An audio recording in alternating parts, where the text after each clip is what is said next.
Hello everybody, welcome back to Screenstars, welcome to another top 10 list. Today's top 10 list, I'm going to be taking a look at my favourite PlayStation games of 2021. That is for PlayStation 4 and PlayStation 5. Now, even though I have got an Xbox Series S and I have reviewed a handful of Xbox games this year on the channel, not nearly enough really to make up a list, so that's why I'm really just going to be focusing on PlayStation games on this list. I think it's been a decent year for gaming, but one thing I did notice when I was putting this list together is there's been nothing that's been absolutely mind-blowingly good and outstanding. Which is a bit of a shame, but there are certainly some standout games. Now, every game that I'm going to mention here on this list has got its own review on the channel, so if you want a more in-depth look at that, you can head into the playlist and watch the review if that takes your fancy. So I do hope you enjoy this list. So the first thing I'm going to do is talk about 3 games that I certainly enjoyed that haven't quite cracked the top 10. And the first one I want to talk about is a game called Arkham Horror Mother's Embrace. Now this is like a turn-based strategy game, very much in the style of XCOM. And this game really impressed me. There is a lot of XCOM clones out there. It is amongst the most frequently duplicated games or copied games, really, it would seem, as a new one comes along every couple of weeks. But I have to say, this one really impressed me. It's got like a horror theme to it. It plays with the with some nice mechanics here in the game. It's got like a sanity level and things like that. And the turn-based action is actually quite good as well. So this is definitely one I recommend you checking out if you like turn-based strategy games. The next game I want to talk about is a little game called Open Country. Now this game definitely has its flaws. It's got quite a few bugs and issues and things like that. But I was quite impressed with this one because it was so cheap to pick up. I can't remember how much I paid for it now. It was less than £15, I think.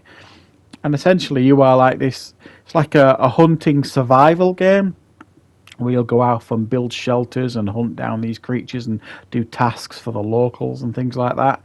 It's surprisingly engaging and quite a lot of fun to play, and for the price itself, it quite impressed me for that reason.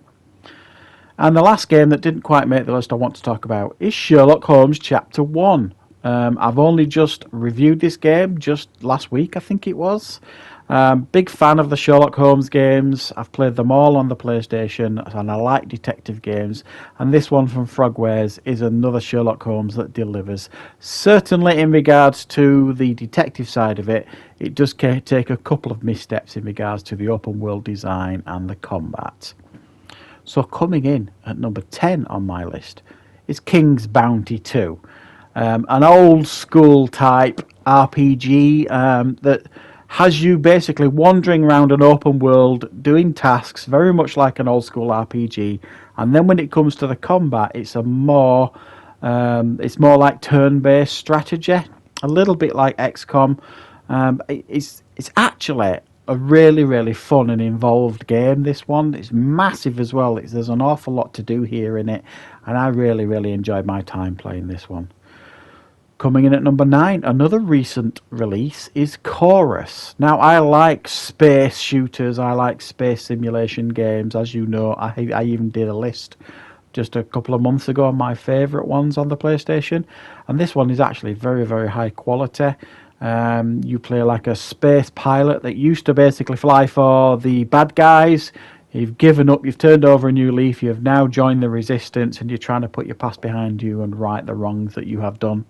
Very slick, some quite impressive graphics, and the shooting and the flying are all on point. So this is definitely one you should consider if you like space shooters.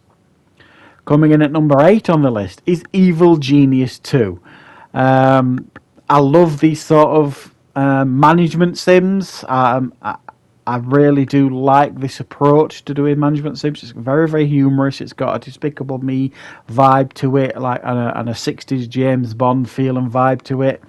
You play like an evil genius, and you set up your own island stroke lair and then try and take over the world with one operation at a time. It's a lot of fun. The humour's on point, and it looks really good, and it's quite easy to pick up and play as well. And I've really been enjoying my time with this one. I'm still playing it, and it's definitely one to pick up if you like these sort of games as well. Coming in at number 7 on the list is Disco Elysium, one of the most unique RPGs I have ever played. The version that came out for the PlayStation, which was this year, it was like they enhanced it in the sense of it was fully voice acted now for the most part. A very unique RPG. It's a very difficult game to explain. Very dark, very depressing at times, but really different, really unique. And I just thought it was really fantastic, this one. Coming in at number 6 on the list is Iron Harvest, another game that I reviewed fairly recently on the channel. And this is a real-time strategy game that's set in like an alternate universe in the 1920s, where mechanized like machines were on the battlefields that you could control and give orders to. Really good. The real-time strategy was absolutely fantastic here and on point. A really involved story that I really enjoyed too. And almost like some building mechanics as well, very much like the Command and Conquer games in years gone by, in a sense of you'd have to build on the map and then dominate that map by building your bases up and your units, etc., to take out the enemies on the maps. Very fun game, and I did really enjoy it. Coming in at number 5 on this list is Surviving the Aftermath, like a post-apocalyptic survival management sim. Really good. I've reviewed this again fairly recently on the channel, and this one really grabbed me. I love these sort of games. I love strategy games, and this one was really on point in the sense of you've got to kind of set up like this survivalist camp, draw survivors to your camp. You've got to set up places to get food, water, and then you've got to prepare defences. There's all sorts of natural disasters. You've got to send survivors out into the wilderness to get supplies and things like that. Really fun, really involved, and at times can be quite challenging too, but one I certainly recommend. Coming in at number 4 on the list is Jurassic World Evolution 2. Again, a game I'm still playing, really enjoying this one. I'm in sandbox mode at the minute. I'm really having a great time with this one. I enjoyed the first one when it came out a couple of years ago on the PlayStation. I put a lot of content up on that one. This one, again, I've thoroughly enjoyed it. It improves in the first one in almost every way. It's definitely an improvement on the first one.